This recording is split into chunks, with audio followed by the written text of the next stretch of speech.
So there's a lot of low-carb, high-fat, fad diet promoting assholes who want to give you the impression that high-fat diets promote weight loss, health, and unsurprisingly, a lot of these people are fat themselves. But don't worry, this video isn't going to be just ad hominem attacks. Let's actually see what the science has to say. Everyone has heard of the calories in versus calories out principle. The more calories you eat, the more calories you have to burn in order to maintain or lose weight. If we are to believe this principle, then high-fat diets fail immediately, as fat is over twice as calorie-dense as carbohydrates. Because of this factor alone, it would be way easier to overeat fats than carbohydrates. Since just 1 tablespoon of peanut butter has the same amount of calories as a bowl of carrots, I think you get the idea. High carbohydrate foods also have a higher satiation effect, keeping you fuller longer due to their lower caloric density, high fiber content, and high water content. Recent fads started by fat asses like Lauren Cordain have given people the idea that carbohydrates are more fattening than fat due to certain metabolic effects, but that's a load of bullshit. You'll notice a lot of claims started by these fad diet promoters are very easily refuted. In order for carbohydrates to be converted into fat, they have to go through a process called de novo lipogenesis, which has a 30% energy cost. Even if all the carbohydrates you ate got turned into fat, only 70% of those calories would even become fat. Fortunately for us, de novo lipogenesis is a very minor pathway in humans, and pretty much all the carbs you eat are going to be used for energy or stored as glycogen.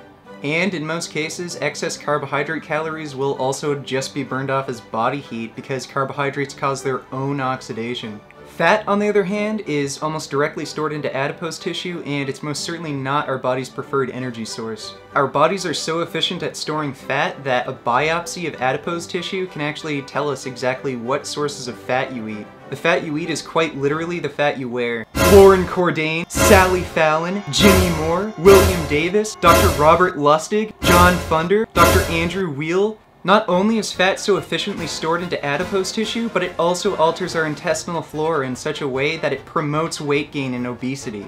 Plants, on the other hand, have the opposite effect. Lauren, Sally, Jimmy, William, Robert, John, Andrew. The recommendations to reduce saturated fat to reduce cardiovascular disease only hold true as if you're eating a high carb diet.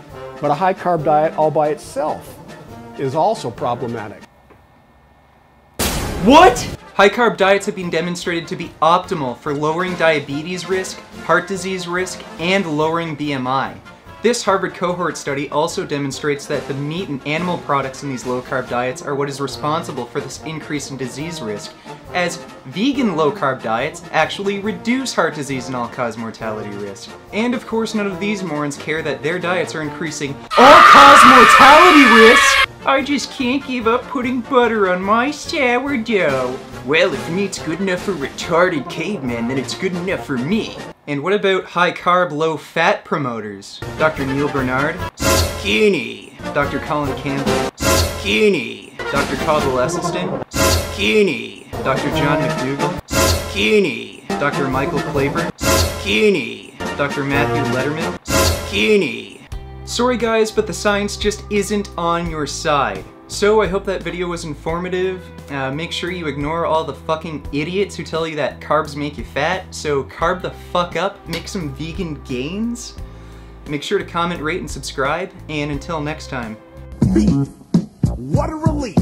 When will this poisonous product cease? This is another public service announcement. You can believe it or you can doubt it. Let us begin now with the cow. The way it gets to your plate and how.